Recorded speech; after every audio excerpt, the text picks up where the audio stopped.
Hello, my name is Frank. Today we're going to take you for a little walkthrough on one of my projects where we're going to be adding in an electric vehicle. When purchasing an electric vehicle, there's definitely a few considerations that you have to make. So always consult with your electrical contractor on how to proceed rather than just buying a car and realizing I don't have enough power.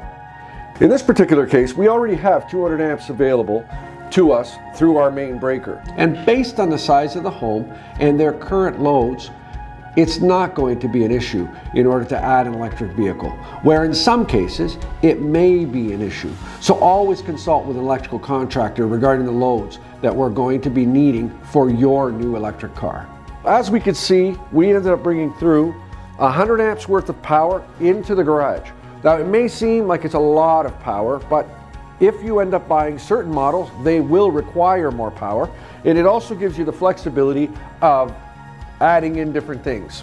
Lots of height in this one, you may want to add a lift one day. So if we end up looking through here, we can see we have the EV breaker charger, which combines both circuit breaker protection and the EV charger into one unique product.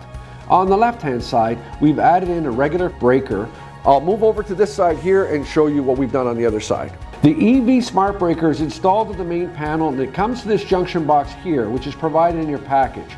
And as you can see, it comes with a cord set and the Eaton charging connector that includes LED lights, so you know the status of your charging station in real time. The 50 amp receptacle that we've plugged into the main panel comes to this NEMA 1450 receptacle. We can see that this is a simple installation where you just mount it to the wall and plug it in. So remember, you should always consult with a certified electrical contractor, as every project is different. We have seen Eaton has a bunch of innovative and unique products on the market to make sure that it will fit your specific needs.